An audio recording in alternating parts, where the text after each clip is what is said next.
तर सर ह्या जंगलामध्ये जर आपल्याला जर बिबट वगैरे दिसला तर त्या कंडिशनमध्ये आपण काय करायला पाहिजे? हे बघा, तसं बिबट आपल्याला जर दिसला हां. तर बिबट्याचं वैशिष्ट्य असं आहे की तो काय करतो की त्याला म्हणजे असं त्याची सायकॉलॉजी आहे की तो त्याचं जे खाद्य आहे ते 4 पायाचा प्राणी आहे. हां. आपण 2 पायाचे आहेत म्हणून आपल्याला काही अटॅक होत नाही. अच्छा. सरासरी 5 फुटाच्या वरच्या लोकांना बिबट अटॅक करत नाही. अच्छा. त्याच्यानंतर तो निशाचर प्राणी आहे. जास्त त्याची भीती दिवसानसून रात्री असते, संध्याकाळच्या वेळेस. हां.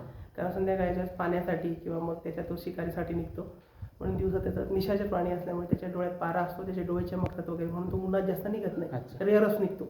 अच्छा. आणि तिसरी गोष्ट अशी आहे की त्याची सायकॉलॉजी अशी आहे दुसरी की म्हणजे की 5 फुटाच्या वरचा जे माणूस आहे ते आपले खाद्यच नाही. अच्छा. हां, आता जे काही अटॅक वगैरे झाले समजा बिबट्यातून तर ते लहान मुलावर होतात, कारण त्यांची हाईट 5 फुटाच्या वर कमी असते.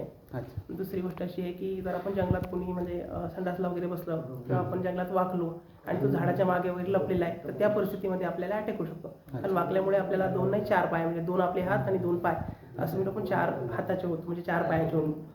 तर त्या परिस्थितीमध्ये बिबट हल्ला करू शकतो. पण सहसा बिबट माणसावर हल्ला करतच नाही. अच्छा. आणि त्यांचं म्हणजे असं सिग्नल काय देतो तो? तर सिग्नल म्हणजे कसं की एकदम आता तुम्हाला एकदम दिसला, थोड्या अंतरावरच दिसणार, कारण तो काही लहान प्राणी नसतो, मोठा प्राणी असतो आणि त्याची त्वचा अशी चमकदार असते. तर तो शेपूटवारी करणार. शेपूटवारी करण्याचा अर्थ असा आहे की माझा एरिया आहे, तुम्ही येऊ नका. तिथून आपल्याला तो ऑन करत असतो, तसे प्रकारचे सिग्नल देतो तो. तिथून आपण पलटून किंवा समजा ज्या रस्त्याच्या 100 मीटरच्या आसपास बिबट आहे तर तिथे तुम्हाला माकडं जे आहे ते वेगवेगळ्या प्रकारचे कॉल देतील. अच्छा. किंवा ते या झाडावरून त्या झाडावर जोराने कुदतील. अच्छा. किंवा मग बाकी पक्षी त्यांचा आवाज बदलेल.